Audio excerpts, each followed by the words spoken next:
Welcome. I'm Michael Bickert. Thanks for joining me today as we explore concepts with the objective of improving your management skills and growing your business. I want to remind you at the beginning of this video to grab a notepad, grab a pen. I want you to make a commitment to yourself that you will jot down some sort of action item that you can implement in your business today, because that's what this is all about, moving your business forward. You know, many of you may not realize or may not have known that I got my start many years ago. Well, it wasn't really my first business, but one of the first businesses I ever started was in the fitness industry as a personal fitness trainer and fitness consultant. And then later on, actually, I got into a fairly respectable and reasonably successful career of selling fitness equipment. And to this day, I have, and I always have had, a very robust, comprehensive, very healthy looking home gym in my home. So very well equipped, I should say. So I think that's why so often I default to fitness analogies when I'm discussing a concept and thinking about something. And so I was thinking very recently about getting results as it relates to fitness. And it occurred to me that the only way to get surefire results is to monitor the feedback, to monitor your performance, and then adjust the variables. You know, people, when they're trying to set fitness goals, they look at so many different things. You know, they look at the frequency of their workout. Are you going to work out every day? Are you going to work out 3 days a week? How often are you going to work out? And if you're not going to work out every day, what days of the week are you going to work out? When you do decide you are going to exercise, what kinds of exercise are you going to do?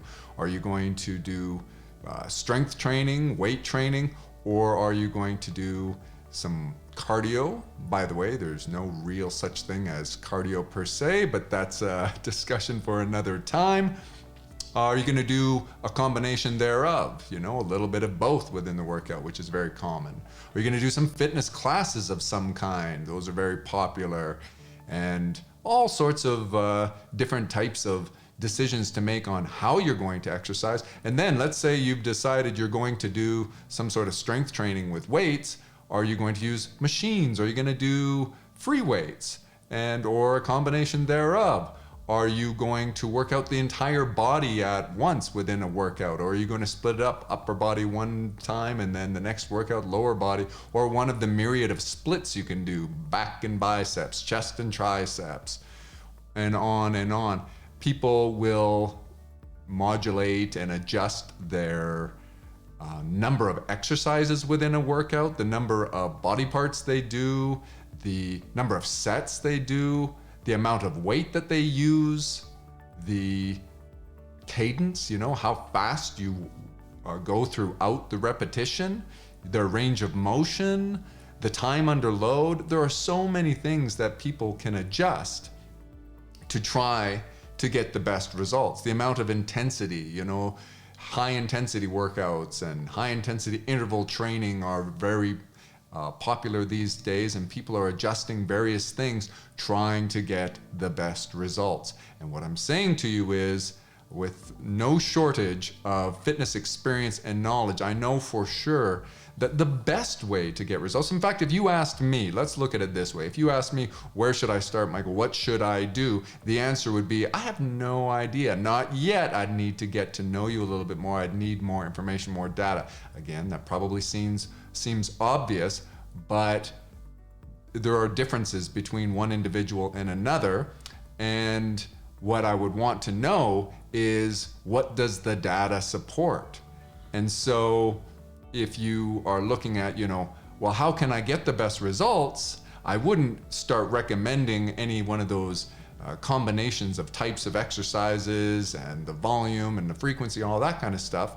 You know, we might have to do, like any scientist, sort of a best guess of where to get started with the data that we have. And then we'd have to measure your performance and respond. Now, I just listed a whole bunch of variables as it relates to exercises and those things which adjust intensity and frequency and volume of workout and so on. But what about other variables and factors that influence your results, such as your dietary, nutritional habits? What about the amount of rest that you get, the amount of sleep that you get? Anybody who's been involved in fitness for any length of time understands that the strength training workout is meant to merely stimulate your body to become stronger, to grow the muscle. It doesn't actually do it at that time.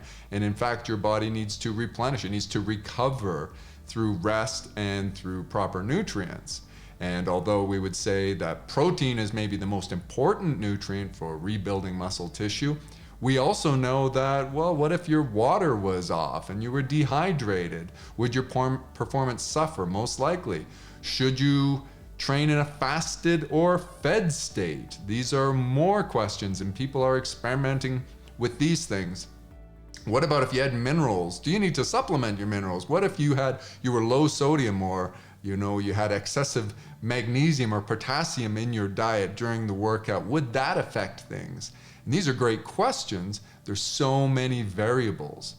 And the key, and what does any of this have to do with making me a more effective manager and growing my business, you may ask? And the answer is, just like with fitness and the analogy of fitness, you cannot expect to get ideal performance without measurements.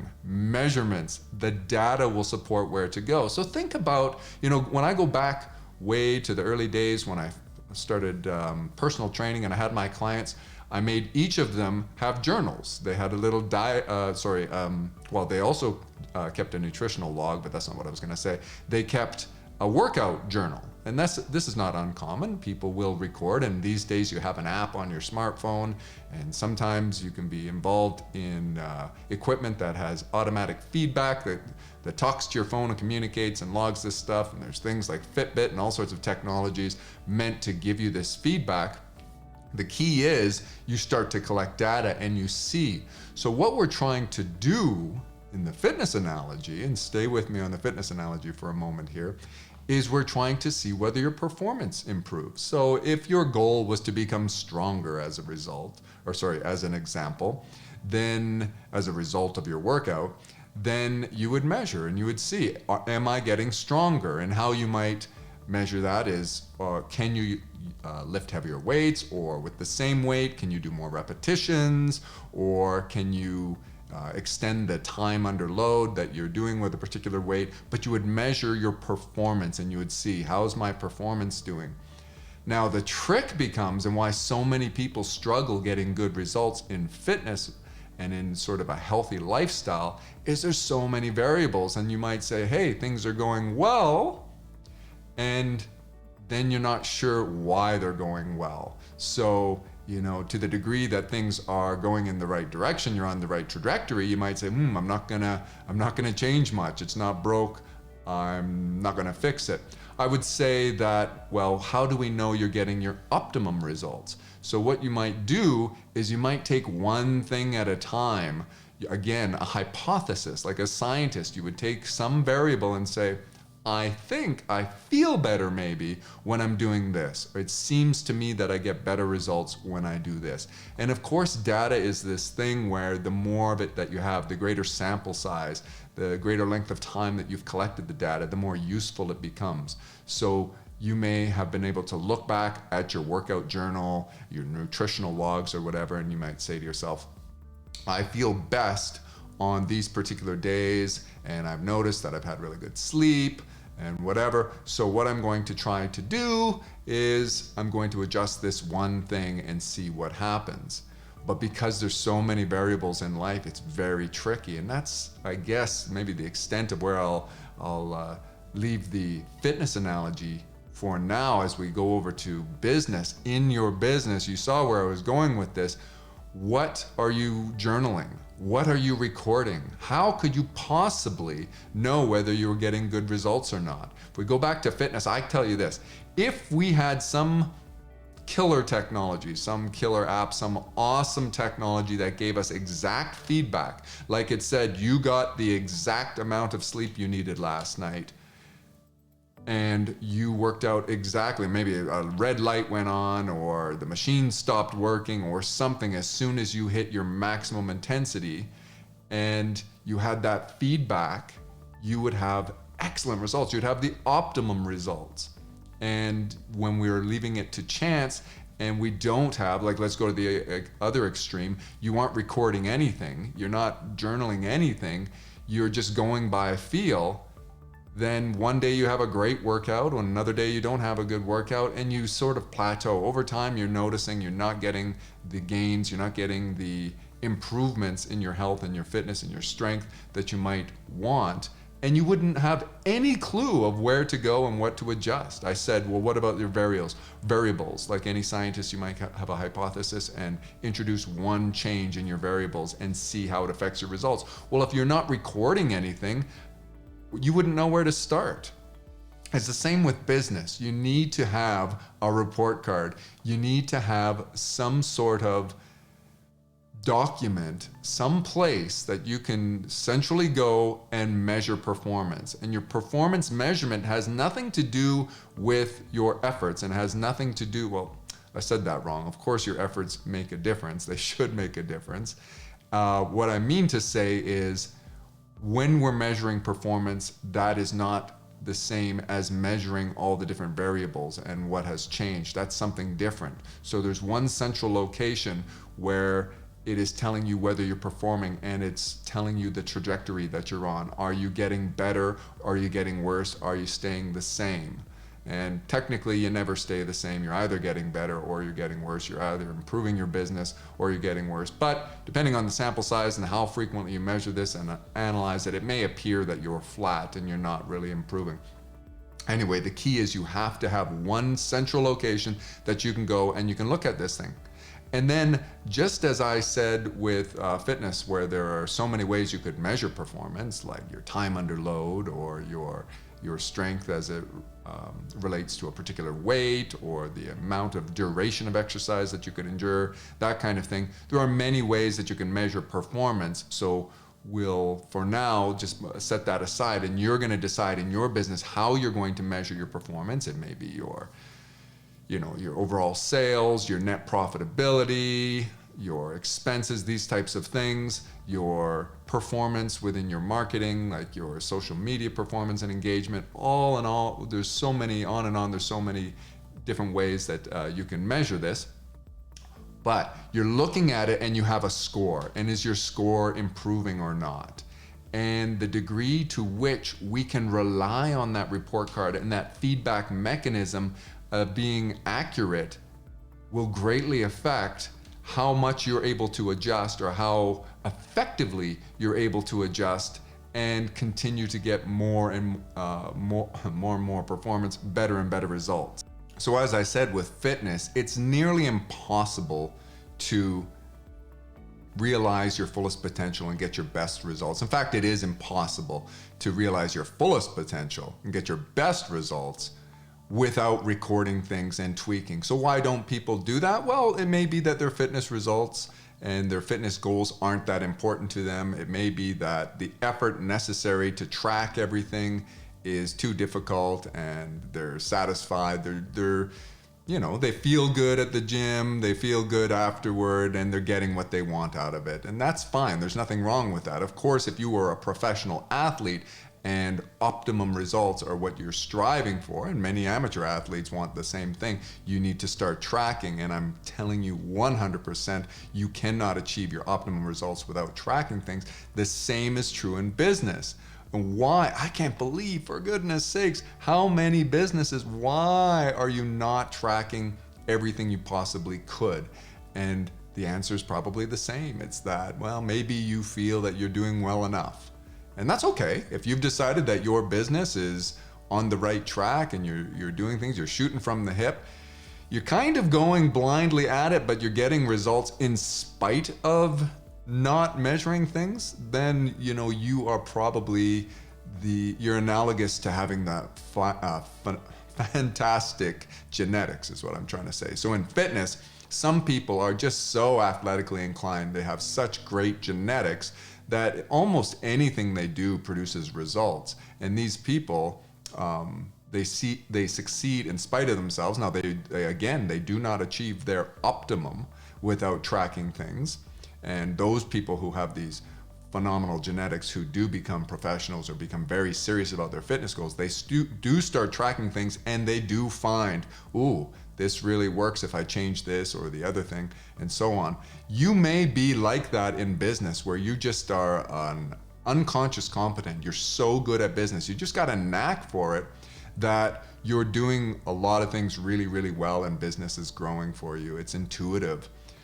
But if you want to optimize your business, you need to have a report card. You need to have a place so that you can get that feedback. Just like I said with fitness, if I told you that this is the maximum amount you could spend on marketing, and every dollar above and beyond that would produce not only diminishing returns, but zero returns, just theoretically. If I was able to show you that, you'd be like, oh, that'd be great information to have. I would stop spending at that point.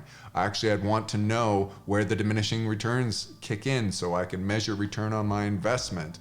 And I would want to adjust things. And you can see the analogy works really well, the fitness analogy and the business analogy. If you're not tracking things, if you don't have a report card, it is impossible to hit your optimum. Yet so few people do this. And you've got to, if you're one of the people who are like, I don't like tracking things, I don't like to measure, ask yourself why that is. Maybe it's just not your forte. Maybe you're not good with numbers. Maybe you're not sure where to start and it's intimidating. Then I would really, really recommend you reach out to our company. Our human resource department can put together, and along with our accounting department, can put together a report card for your business, for various departments within your business, and for each and every individual in your business. And now you can start to tweak. You can start to have that hypothesis. You can move the needle by adjusting one thing at a time and not guessing. Take the guesswork out of business. It's too expensive.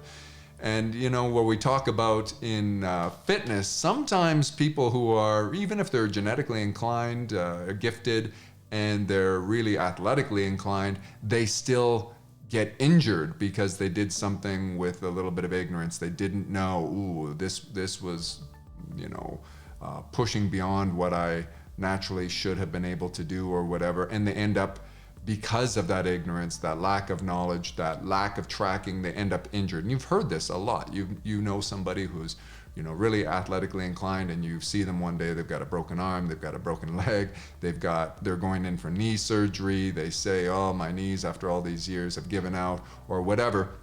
You don't want that in business. So even if you are gifted and you are very intuitively gifted when it comes to running a business, you don't want to have that catastrophic injury per se.